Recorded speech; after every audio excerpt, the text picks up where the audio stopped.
ব্যাকটেরিয়ার ভিতরে good bad আছে। প্রেসার অনেকেই আমরা পছন্দ করি না, হাই প্রেসার লো প্রেসার, অথচ প্রেসার না থাকলে কোনো মানুষ বাঁচতেই পারবে না। প্রেসারও থাকতে হবে, নিয়ন্ত্রণও থাকতে হবে। হাই হলো জামিলা, হাই হলো জামিলা। সুগার ছাড়া কেউ বাঁচতে পারে?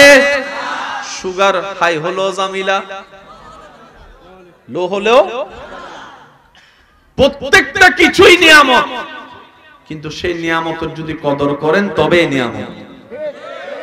এবার বলেন, সৃষ্টিতে একজন মানুষের জন্য মা বাবার চাইতে বড় নিয়ামত আর কিছু হতে পারে? যুবকরা আওয়াজ দিয়ে বলেন, মা বাবার চাইতে একজন সন্তানের জন্য বড় নিয়ামত আর কিছু হতে পারে? কিন্তু সেই মা বাবাকে আমরা সম্মান দেওয়ার মতো দিতে জানি না। দোষ কাদের? আমি শুনতে চাই সবার মুখে, দোষ কাদের? মা বাবাকে মূল্যায়ন দিতে জানি নাই, দোষ কাদের? ইসলামকে মর্যাদা দিতে জানি নাই, দোষ কাদের? ইসলাম শিকার হাজার সুযোগ থাকার পরও ইসলাম শিকার চেষ্টা করিনি, দোষ কাদের? আগে নিজের দোষটা একটু স্বীকার করি। কারণ কি, অন্যের দোষ দেখলে নিজের ভিতর রাগ এবং অহংকার সৃষ্টি হয়। নিজের দোষ নিজে দেখলে নমনীয়তা সৃষ্টি হয়, ভদ্রতা সৃষ্টি হয়। আপনি যখন অন্যের দোষ দেখবেন তখন দেখবেন যে আপনার ভিতরে একটা অহংকার কাজ করবে। আর যদি ধরা খায় যাই নিজে দোষী, বলেন না বলেন না বলেন না বলেন না, কথা বলেন তো। আল্লাহর কাছে এটা পছন্দ না, আল্লাহর কাছে পছন্দ হচ্ছে সুবহানাল্লাহ, একটু জোরে বলুন। মা বাবার কাছে এমনটা পছন্দ নয় সন্তান যদি এমন করে, মা বাবার কাছে পছন্দ হচ্ছে যে এই সন্তান। সুবহানাল্লাহ বলি না বলি না বলি, আরো জোরে জোরে জোরে। সেজন্য আল্লাহ কোরআনে বলেছেন, ওয়া ইবাদুর রহমান আল্লাযীনা ইয়ামশুনা আলাল আরদি হাওনান। চিৎকার দিয়ে বলতে হবে সুবহানাল্লাহ। আজকে যারা যুবকরা এখানে এসেছেন, দূর থেকে মাইকের আওয়াজে শুনছেন, সবার কাছে আমার একটা আবদার, আপনি স্কুলে পড়েন, কলেজে পড়েন, ভার্সিটিতে পড়েন, ফিজিক্স পড়েন, কেমিস্ট্রি পড়েন, বায়োলজি পড়েন, ম্যাথমেটিক্স পড়েন, হায়ার ম্যাথ পড়েন, বাংলা বলেন, সাহিত্য বলেন, গদ্য বলেন, পদ্য পড়েন, যা পড়ার পড়েন, যা প্রফেশনে যাওয়ার যান, তবে একটা আবদার, ইসলামের শিক্ষাটা অন্তরে নিয়ে যান। তাহলে আপনার প্রফেশন ডাক্তার হওয়ার থাকলে ডাক্তারও হয়ে গেলেন, ইসলামের খাদেম হিসেবে খেদমতও হয়ে গেল। মনে থাকবে ইনশাআল্লাহ। আল্লাহ তাআলা সব কিছু যিনি বানালেন, সেই আল্লাহ বড় আদর করে মায়া করে মানুষ সৃষ্টি করেছেন, আপনাকে সৃষ্টি করেছেন। এই মানবের ভিতর থেকে এই অঙ্কটা একটু বুঝতে হবে, না হয় পেঁচ লেগে যাবে। আল্লাহ তাআলা সর্বশেষ সৃষ্টি বানিয়েছেন মানুষকে। সর্বশেষ সৃষ্টি কি? তার মানে ফেরেশতা আমাদের জুনিয়র, ফেরেশতা আমাদের, জিন আমাদের, বলেন না বলেন না, আসমান আমাদের, জমিন আমাদের, পাহাড় আমাদের, সাগর আমাদের, জান্নাত আমাদের, জাহান্নাম আমাদের, সবার জুনিয়র মানুষ। এই মানুষের ভিতরে দুই দল, একটা রব মাননেওয়ালা আর একটা রব অস্বীকার করনেওয়ালা। এবার আল্লাহ তাআলা এই মানব জাতিকে কন্ট্রোল করার জন্য কিছু নবী বানাবেন চিন্তা করেছেন। কিছু গাইডলাইন দেওয়ার জন্য শিক্ষক লাগে না, কিছু উম্মতের শিক্ষক বানানোর জন্য আল্লাহ পাক ইরাদা করলেন। আল্লাহ তাআলা সমস্ত বান্দার ভিতরে, মাদ্রাসার বাইরে থাকলে একটু মনোযোগ দিবেন, সমস্ত বান্দার ভিতরে দায়িত্ব দেওয়ার জন্য কিছু নবী রাসূল বাছাই করতে গিয়ে আল্লাহ তাআলা বলেন, তুমি একটু সাইডে আসো, তুমি একটু সাইডে আসো, তুমি একটু আলাদা আসো, তুমি একটু আলাদা আসো, তুমি একটু আলাদা আসো। বেশি বান্দা এক সাইডে, একটু একটু আল্লাহ আলাদা করছেন। কোরআন সেই দৃশ্যপটটাকে কোরআনে উল্লেখ করে এইভাবে, ইন্নাল্লাহা আস্তাফা আদামা, আল্লাহ সমস্ত বান্দার ভিতর থেকে আদমকে নবী বানানোর জন্য বাছাই করলেন। সুবহানাল্লাহ। আল্লাহ একজনকে বাছাই করলেন, এই আমি তোমাকে আদম নবী বানালাম। একজনকে বাছাই করলেন, আমি তোমাকে শীষ বানালাম। আরেকজনকে বাছাই করলেন আল্লাহ, বলে যে আমি তোমাকে দাউদ বানালাম। আরেকজনকে বলে তোমাকে ইউসুফ বানালাম। আমি বলতে থাকবো, আপনারা সুবহানাল্লাহ শুধু বলতে থাকবেন। দেখি কিভাবে বলবেন, একটু বলেন তো দেখি, বলেন তো আশিকের আওয়াজে বলেন তো সুবহানাল্লাহ। আল্লাহ সমস্ত বান্দার থেকে আলাদা করলেন। আদম তোমাকে আমি নবী বানালাম, ঈসা তোমাকে নবী বানালাম, মুসা তোমাকে নবী বানালাম, দাউদ তোমাকে নবী বানালাম, ইব্রাহিম তোমাকে নবী বানালাম, আইয়ুব তোমাকে নবী বানালাম, ইসহাক তোমাকে নবী বানালাম, ঈসা তোমাকে নবী বানালাম। সমস্ত বান্দার থেকে যাদেরকে আল্লাহ আলাদা করেছেন ওনারা হচ্ছে কোরআনের ভাষায় ইস্তাফা ওয়ালা, আল্লাহর পছন্দের মনোনীত। আল্লাহর পছন্দের মনোনীত বান্দাদের ভিতর থেকে আল্লাহ পাক আদমকে বললেন আমি তোমাকে ওনাদের দায়িত্ব দেওয়ার জন্য নবী বানালাম। আল্লাহর পছন্দের মনোনীত, মনে রাখবেন। সমস্ত বান্দাদের ভিতরে আল্লাহ যাদেরকে আলাদা করেছেন, প্রথমে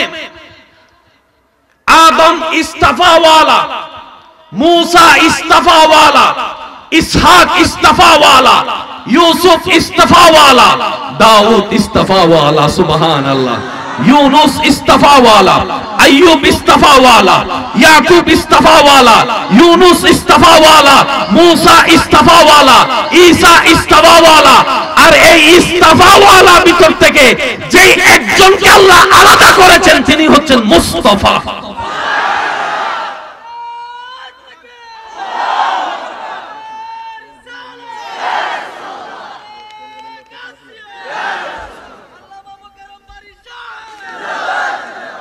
মুসা নবীর উম্মত থাকলে মুখে তালা লাগায় রাখেন, ঈসা নবীর উম্মত থাকলে চুপ করে থাকেন। নবী রাহমাতুল লিল আলামিনের উম্মত যারা আছেন তারা একবার কোন সুবহানাল্লাহ।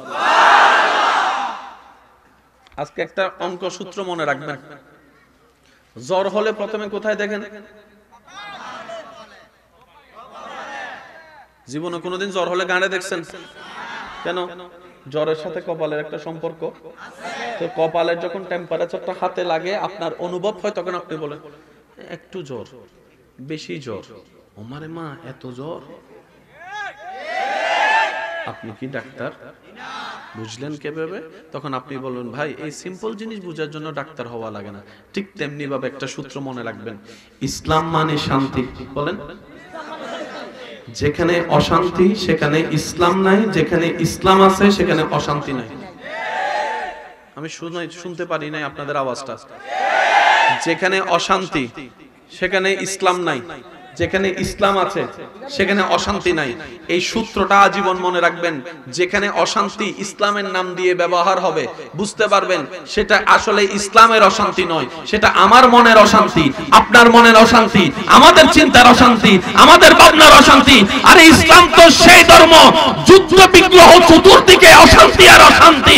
নবী রাহমাতুল লিল আলামিনের কারণে আল্লাহ তাআলা যুদ্ধ বন্ধ করে দিয়েছেন, মেয়ে সন্তানকে জীবন্ত কবর দেওয়া বন্ধ করে দিয়েছেন, মাদেরকে ইজ্জত দিয়েছেন, বোনদেরকে ইজ্জত দিয়েছেন, স্ত্রীদেরকে ইজ্জত দিয়েছেন, ব্যবসায়ীদেরকে ইজ্জত দিয়েছেন, চাকরিজীবীদেরকে ইজ্জত দিয়েছেন, দেশীয় মানুষকে ইজ্জত দিয়েছেন। সবাইকে শান্তিতে থাকার, বসবাস করার ব্যবস্থা যে ইসলাম করেছেন, কথা ডান হাত তুলে দেখাই বলেন ঠিক কিনা?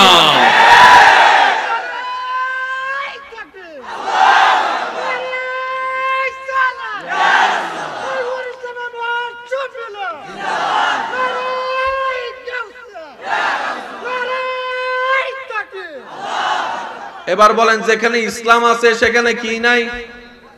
ভাইয়া মনোযোগ, ভাইয়া মনোযোগ প্লিজ প্লিজ। যেখানে ইসলাম আছে সেখানে কি নাই? যেখানে অশান্তি আছে সেখানে কি নাই? এই কথা মনে থাকবে।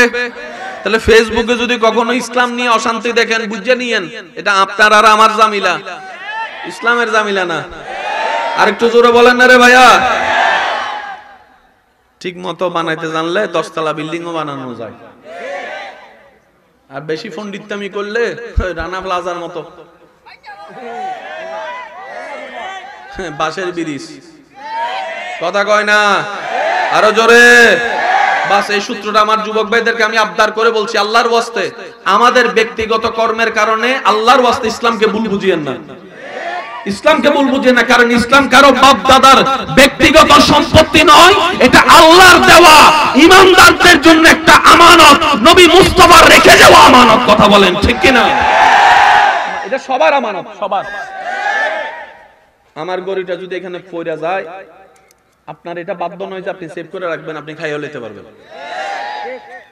কিন্তু একটা কোরআন যদি এখানে রেখে যায়, কমিটি যদি এখান থেকে চলে যায়, মাহফিল না গুছায়, কোরআন না গুছায়, আপনি দেখে কি করবেন? কোরআনটা নিয়ে যাবেন, চেয়ার নিয়ে যাবেন, লাইট নিয়ে যাবেন। কোরআন নিয়ে গেলেন কেন? তখন আপনি বলবেন চেয়ারটা আমার না, লাইটটা আমার না, কিন্তু কোরআনটা তো আমার। কোরআনের মর্যাদা রক্ষা করার দায়িত্ব সবার আছে না নাই? মসজিদে রক্ষা করার দায়িত্ব সবার আছে না নাই? ইসলামের সম্মান রক্ষা করার দায়িত্ব সবার আছে না নাই? কারণ এটা কারো ব্যক্তিগত সম্পদ, এটা সবার দায়িত্ব। এবার আসেন, সবার ভিতর থেকে যাদেরকে আলাদা করলেন তারা হচ্ছে নবী রাসূল। এই নবী রাসূলের ভিতরে আল্লাহ যাকে একজন বাছাই করেছেন, উনি হচ্ছেন ইমামুল আম্বিয়া, রাসূলের রাসূল। এবার টোটাল অঙ্কটা আমি আপনাদেরকে বলি, আপনার পজিশনটা কোথায় আপনি নিজে একটু গবেষণা করবেন। তর্ক